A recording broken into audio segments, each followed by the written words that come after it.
ଓଡ଼ିଆ ସାହିତ୍ୟର ସମସ୍ତ ବିଦ୍ୟାର୍ଥୀମାନଙ୍କୁ ସ୍ୱାଗତମ୍। ଆଜିର ଆଲୋଚନାର ବିଷୟ ହେଉଛି ଓଡ଼ିଆ ଉପନ୍ୟାସ ଛବିର ମଣିଷ। ଔପନ୍ୟାସିକ ଶ୍ରୀ ବିଭୂତି ପଟ୍ଟନାୟକ। ଉପନ୍ୟାସ ଆଧୁନିକ ଓଡ଼ିଆ ସାହିତ୍ୟର ଅନ୍ୟତମ ସର୍ବବୃହତ ଏବଂ ଲୋକପ୍ରିୟ ବିଭବ। ସାହିତ୍ୟର ଅନ୍ୟାନ୍ୟ ବିଭାଗ ଅପେକ୍ଷା ଏହା ଅଧିକ ଜନପ୍ରିୟତା ହାସଲ କରିପାରିଛି। ଏହାର ମୁଖ୍ୟ କାରଣ ହେଉଛି ସାହିତ୍ୟର ସମସ୍ତ ବିଭାଗର ବିଭବ ଓ ଶୈଳୀ ଉପନ୍ୟାସରେ ଦେଖିବାକୁ ମିଳିଥାଏ। କାବ୍ୟ କବିତାର ରୂପକଳ୍ପ, ବର୍ଣ୍ଣନା ଚାତୁରୀ, ଗଳ୍ପର ଭାଷାବିନ୍ୟାସ ଓ ବର୍ଣ୍ଣନା ନୈପୁଣ୍ୟ, ନାଟକର ସଂଳାପ ପ୍ରଭୃତି ଗୁଣରାଶିକୁ ବହନ କରି ଉପନ୍ୟାସ ଆଜି ଐଶ୍ୱର୍ଯ୍ୟଶାଳିନୀ। ମଣିଷର କଥା ଆଜି ଉପନ୍ୟାସ ଯେତେ କହିପାରୁଛି, ସାହିତ୍ୟର ଅନ୍ୟ କୌଣସି ବିଭାଗ ସେପରି କହିପାରିବ ନାହିଁ।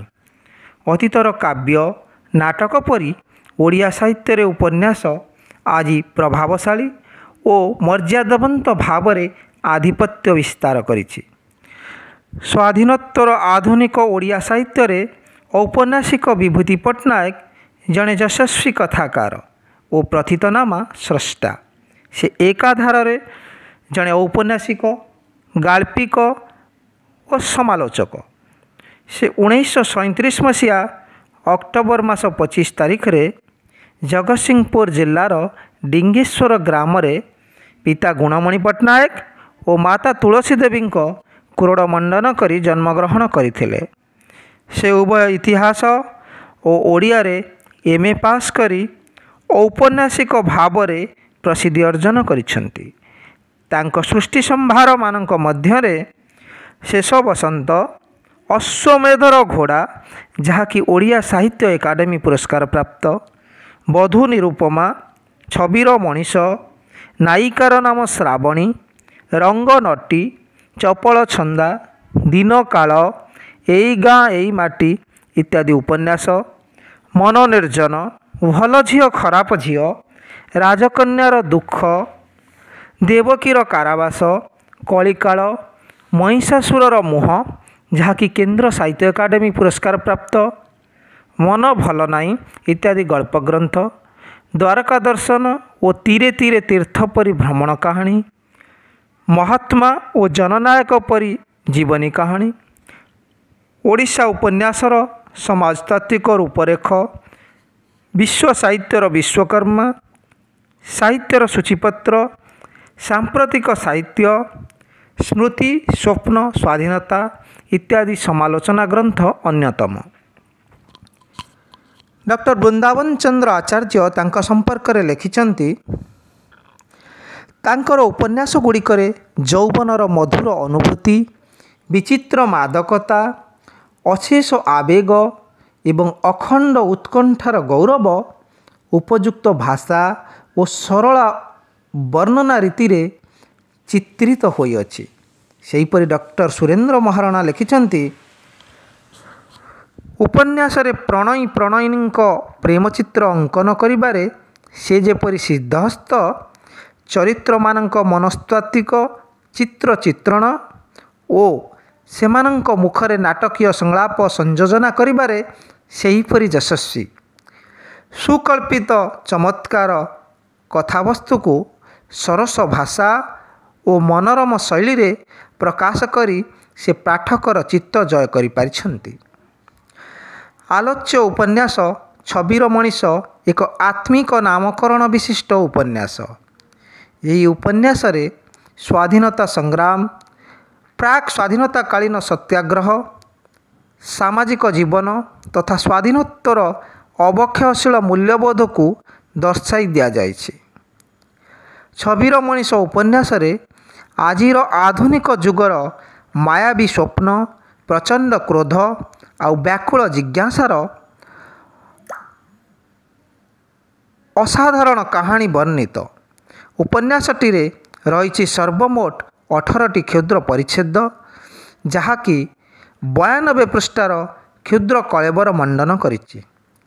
ଏହି ଉପନ୍ୟାସରେ ଯେଉଁ ସବୁ ଚରିତ୍ରର ଛବି ଚିତ୍ରିତ, ତାହା ଜୀବନ୍ତ ଓ କଳାତ୍ମକ।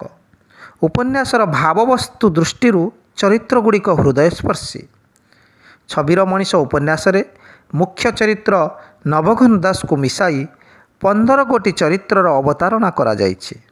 ପ୍ରତ୍ୟେକ ଚରିତ୍ର ପ୍ରତିନିଧି ଶ୍ରେଣୀୟ। ନବଘନ, ହାଫିଜ, ହମିଦ, ଜ୍ୟୋତି ଚକ୍ରବର୍ତ୍ତୀ, ଝରିଆ, ଝରିଆ ବୋଉ ସ୍ୱାଧୀନତା ସଂଗ୍ରାମୀ ଓ ସତ୍ୟାଗ୍ରହୀମାନଙ୍କର ପ୍ରତିନିଧିତ୍ୱ କରନ୍ତି।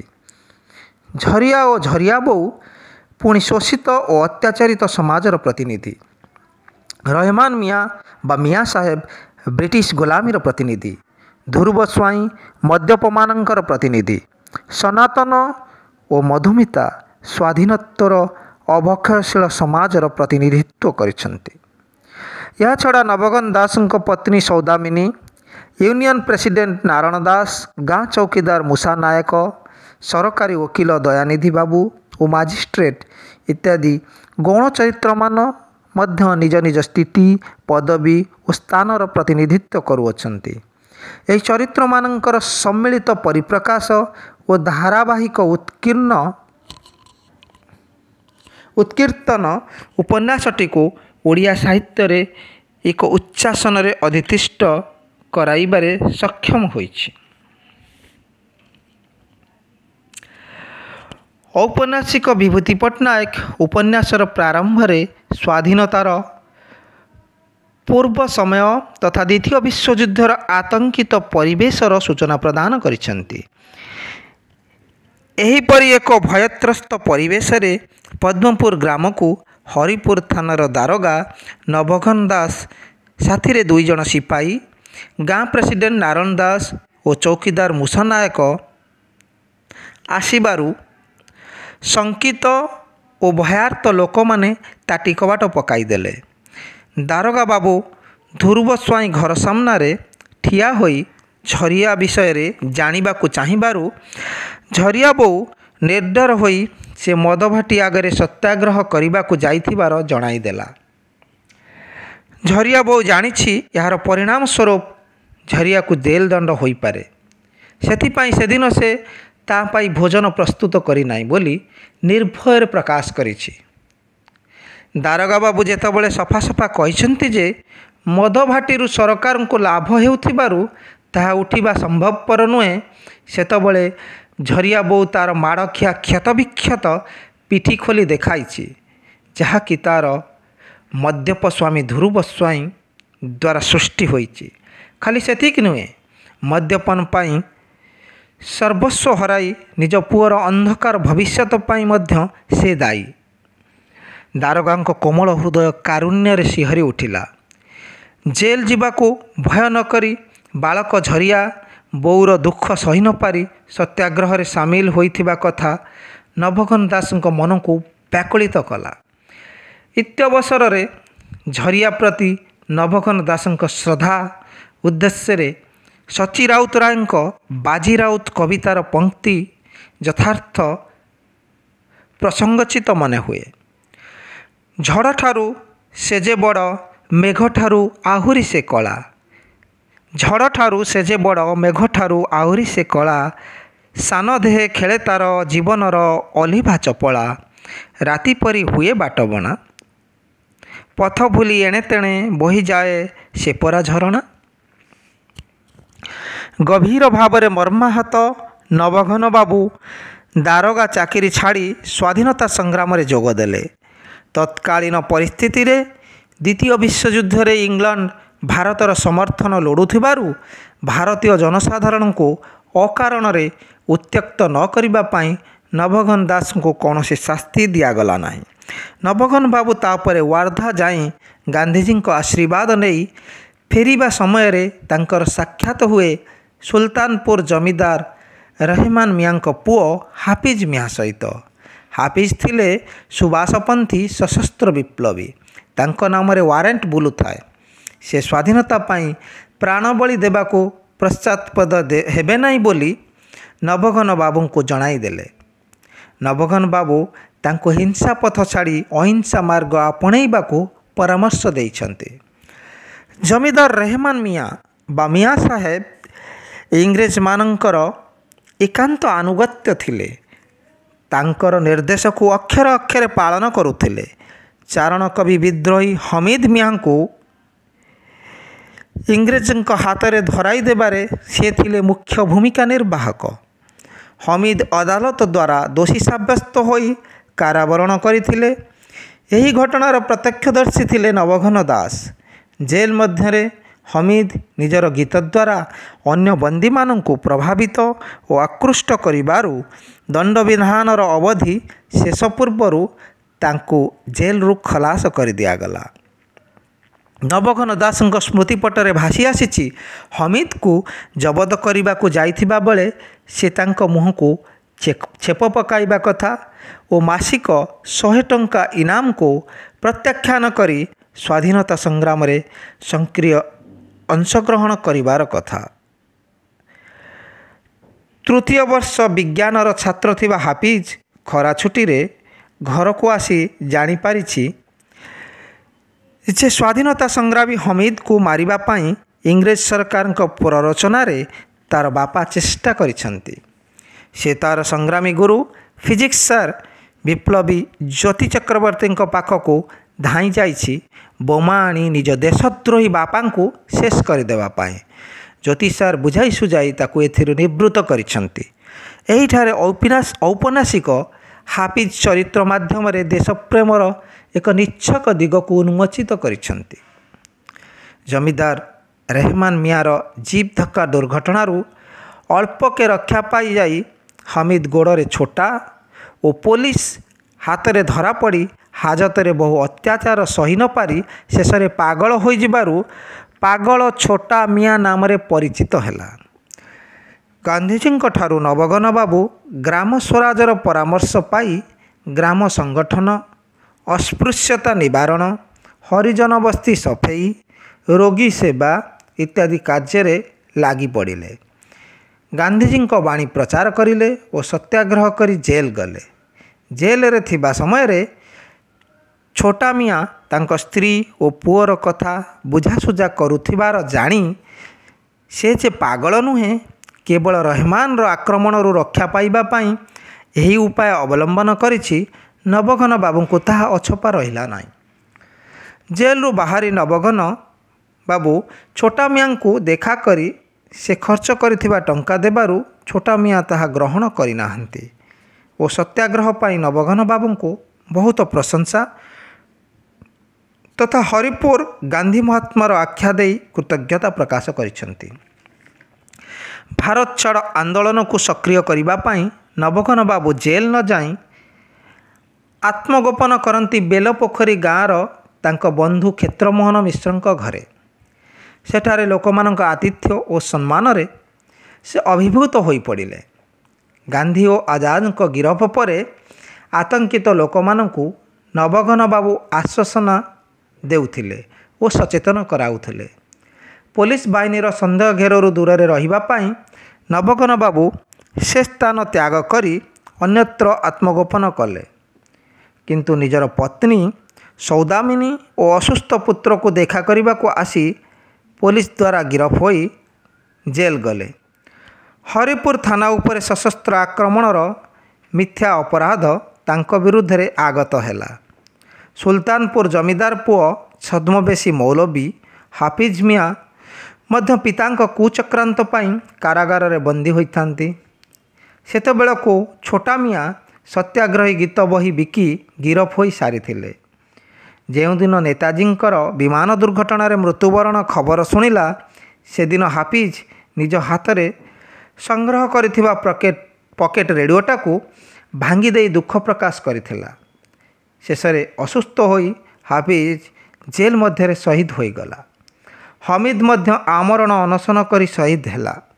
ଜେଲ୍ ଭିତରେ ନବଘନ ବାବୁ ନିଃସଙ୍ଗ ଭାବରେ ରହୁଥିଲେ। ହଠାତ୍ ଦିନେ ଜେଲରଙ୍କ ଠାରୁ ଭାରତ ସ୍ୱାଧୀନତା ବିଷୟ ବ୍ରିଟେନ ପାର୍ଲାମେଣ୍ଟରେ ପ୍ରଧାନମନ୍ତ୍ରୀ ଅଟଲି ଘୋଷଣା କରିଥିବାର ଶୁଣି ନବଘନ ବାବୁ ହାଫିଜ ଓ ହମିଦକୁ ମନେ ପକାଇ ବହୁତ କାନ୍ଦିଥିଲେ। ଦେଶ ସ୍ୱାଧୀନ ହେଲା।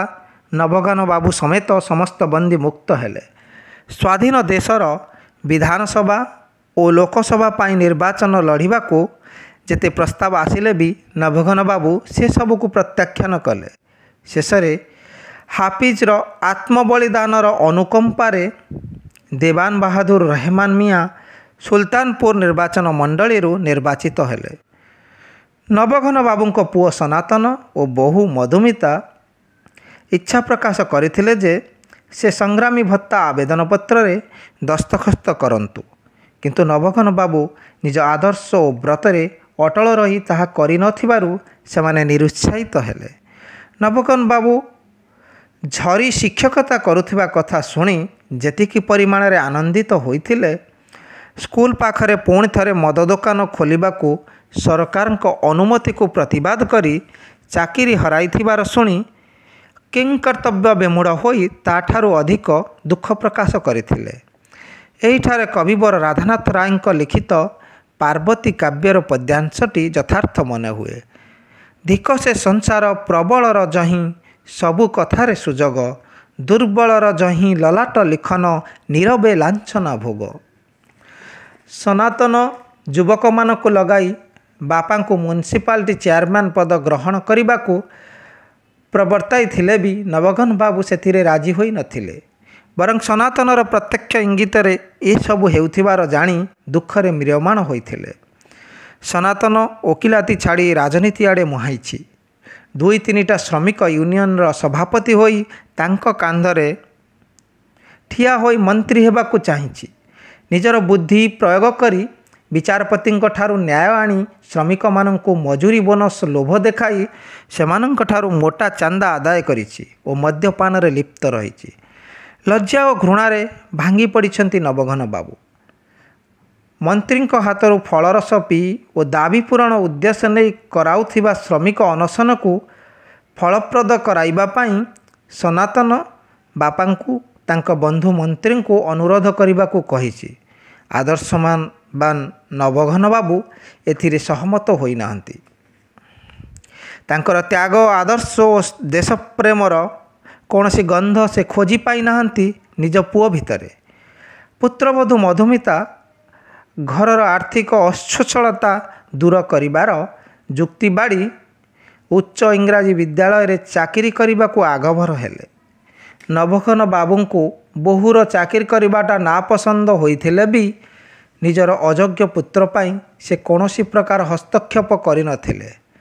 ବରଂ ନିଜକୁ ସଂସାରଠାରୁ ଦୂରରେ ରଖି ବ୍ୟାୟାମ, ଗୀତାପାଠ, ବଗିଚା କାମ ଇତ୍ୟାଦିରେ ବ୍ୟସ୍ତ ରହୁଥିଲେ। ବୋହୂର କୋରାପୁଟକୁ ସ୍ଥାନାନ୍ତରଣକୁ ସ୍ଥଗିତ ରଖିବା ପାଇଁ ଶିକ୍ଷାମନ୍ତ୍ରୀଙ୍କୁ ଅନୁରୋଧ କରିବାକୁ ନବଘନ ବାବୁଙ୍କର କୁଣ୍ଠାବୋଧତା ତାଙ୍କ ଆଦର୍ଶମୟ ଜୀବନର ଗୌରବ ବହନ କରେ। ମଧୁମିତା କୋରାପୁଟ ଯିବା ଦ୍ୱାରା ନବଘନ ବାବୁଙ୍କ ସହିତ ଥିବା ମମତ୍ୱର ସମ୍ପର୍କଟା କଟିଗଲା। ସେ ଅବାଞ୍ଛିତ ଭାବରେ ଏକାକୀ ପଡ଼ି ରହିଲେ। ବହୁ ପୂର୍ବରୁ ପରଲୋକଗତା ନିଜର ପତ୍ନୀଙ୍କୁ ମନେ ପକାଇ ସ୍ୱାସ୍ଥ୍ୟର ଅବନତି ଘଟିଲା ଓ ମାନସିକ ଦୁଶ୍ଚିନ୍ତା ଘାରିଲା। ସମାଜ ଜୀବନର ରୁଗ୍ଣତା ତାଙ୍କ ଦେହ ଓ ମନକୁ ସଂକ୍ରମିତ କଲା। ହଠାତ୍ ଦିନେ ମାଟି ହାଣୁ ହାଣୁ ତଳେ ପଡ଼ି ଗୋଡ଼ ଜଖମ ହେବାରୁ ଶଯ୍ୟାଶାୟୀ ହେଲେ ନବଘନ ବାବୁ। ଶ୍ୱଶୁରଙ୍କ ଅସୁସ୍ଥତା କଥା ଶୁଣି ମଧୁମିତା ଛୁଟି ନେଇ ଆସିଛନ୍ତି ଘରକୁ, ତାଙ୍କ ସେବା ଯତ୍ନ ପାଇଁ ନୁହେଁ, ବରଂ ସଂଗ୍ରାମୀ ଭତ୍ତା ପାଇବାର ସରକାରୀ ଅନୁମୋଦନ ପତ୍ର ନେଇ। ମୃତ୍ୟୁର ସରଶଯ୍ୟାରେ ସ୍ୱାଧୀନତା ସଂଗ୍ରାମର ଅନ୍ୟତମ ଭୀଷ୍ମ ପିତାମହ ନବଘନ ଦାସ। ପୂର୍ବରୁ ଅବହେଳିତ ଜୀବନଯାପନ କରୁଥିବା ନବଘନ ବାବୁ ହଠାତ୍ ଅର୍ଥ ଉପାର୍ଜନର ମାଧ୍ୟମ ଭାବରେ ଲୋଡ଼ା ଯାଇଛନ୍ତି। ଡାକ୍ତର ଡକାଯାଇ ପରୀକ୍ଷା ନିରୀକ୍ଷା କରାଯାଇଛି। ନିଜ ମନରେ ଅନେକ ପ୍ରଶ୍ନ ନେଇ ଶଯ୍ୟାରେ ପଡ଼ି ରହିଛନ୍ତି ସେ। ନିଜର ତ୍ୟାଗ, ଆଦର୍ଶ ଓ ଗାନ୍ଧିଜୀଙ୍କ ସ୍ୱପ୍ନର ଅସ୍ତିତ୍ୱ ଖୋଜିବାକୁ ଚେଷ୍ଟା କରି ଯନ୍ତ୍ରଣାରେ ଛଟପଟ ହୋଇଛନ୍ତି ସେ। ମଧୁମିତା ଶ୍ୱଶୁରଙ୍କ ପାଦ ଛୁଇଁ ପ୍ରଣାମ କରି ସେ ତାଙ୍କ ସେବା କରିବା ପାଇଁ କୋରାପୁଟରୁ ଧାଇଁ ଆସିବା କଥା କହିଛି।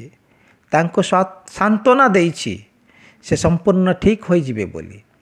କେନ୍ଦ୍ର ସରକାର ତାଙ୍କ ପାଇଁ ସ୍ୱାଧୀନତା ସଂଗ୍ରାମୀ ଭତ୍ତା ବାବଦକୁ ପ୍ରତି ମାସ 500 ଟଙ୍କା ଅନୁମୋଦନ କରିଥିବାର ଚିଠି ବିଷୟ ଜଣାଇଛି ତାଙ୍କୁ। ଏହିଠାରେ ନବଘନ ବାବୁଙ୍କ ମୁଖରେ ଲେଖକଙ୍କ ବଳିଷ୍ଠ ଲେଖନୀର ସଂଳାପଟି ଥିଲା, ସରକାରୀ ମାସିକ ଭତ୍ତା ଭଳି ତୋର ସେବା ମୋତେ ଅନେକ ଡେରିରେ ମିଳିଲା, ତାକୁ ମୁଁ ଭୋଗ କରିପାରିଲିନି ମା। ସ୍ୱାଧୀନତା ସଂଗ୍ରାମୀ ନବଘନ ଦାସଙ୍କ ଜୀବନର ଦୀପଶିଖା ଆଖିର ପଲକ ମାତ୍ରେ ନିର୍ବାପିତ ହୋଇଗଲା। ଛବିର ମଣିଷ ଉପନ୍ୟାସରେ ପରାଧୀନ ଭାରତ ଓ ସ୍ୱାଧୀନ ଭାରତର ଏକ ତୁଳନାତ୍ମକ ଜୀବନ ଚିତ୍ର ପ୍ରଦାନ କରିଛନ୍ତି ଔପନ୍ୟାସିକ ବିଭୂତି ପଟ୍ଟନାୟକ। ସମାଜର ବିଭିନ୍ନ ଧୂଳି ଧୂସରିତ ତଥା ଅନୁଗାମୀ ଚରିତ୍ରଗୁଡ଼ିକୁ ଚୟନ କରି କଳ୍ପନାର ପୁଟ ଦେଇ ଜୀବନ୍ତ ଓ କଳାତ୍ମକ ରୂପ ଦେଇଛନ୍ତି ଔପନ୍ୟାସିକ। ସ୍ୱାଧୀନତା ପରେ ଭାରତରେ ଘିଅ ମହୁ ଭାସିବାର ସ୍ୱପ୍ନ ବଦଳରେ ମିଳିଥିବା ଠକାମି, ଭଣ୍ଡାମି, ଆତ୍ମପ୍ରବଞ୍ଚନା ଓ ଦେଶଦ୍ରୋହୀକୁ ଦେଖି ମାନସିକ ଗ୍ଲାନିରେ ସ୍ୱାଧୀନତା ସଂଗ୍ରାମର ବିଫଳ ହୋଇଥିବା ସ୍ୱପ୍ନକୁ ସାଉଁଟୁ ସାଉଁଟୁ ସତେ ଯେମିତି ନବଘନ ଦାସ ପାଲଟି ଯାଇଥିଲେ ଛବିର ମଣିଷଟିଏ। ଉପନ୍ୟାସଟିର ନାମକରଣ ଦୃଷ୍ଟିରୁ ଲେଖକଙ୍କ ଆଭିମୁଖ୍ୟ ବେଶ୍ ଗ୍ରହଣଯୋଗ୍ୟ। ସ୍ୱାଧୀନତା ସଂଗ୍ରାମ ଓ ତା'ର ପରିଣତି ତଥା ଅଧୁନାତନ ସମାଜର ସ୍ଥିତି ସମ୍ପର୍କରେ ଉପନ୍ୟାସଟି ପ୍ରଦାନ କରିଛି ଓ ପ୍ରକାଶ କରିଛି ଆଜିର ମଣିଷର ଏକ ସ୍ପଷ୍ଟ ଓ ନିଚ୍ଛକ ପ୍ରତିଛବି। ଔପନ୍ୟାସିକ ବିଭୂତି ପଟ୍ଟନାୟକଙ୍କର ସିଦ୍ଧହସ୍ତର ବିଭୂତିରେ ମହିମାମଣ୍ଡିତ ଏହି ଛବିର ମଣିଷ ଉପନ୍ୟାସଟି ଯେ ଓଡ଼ିଆ ଆଧୁନିକ ସାହିତ୍ୟ ଜଗତରେ ଏକ ଉଚ୍ଚକୋଟୀର ସ୍ଥାନ ଅଳଙ୍କୃତ କରିବାରେ ସମର୍ଥ ଓ ସକ୍ଷମ, ଏଥିରେ ଦ୍ୱିମତ ନାହିଁ। ଧନ୍ୟବାଦ।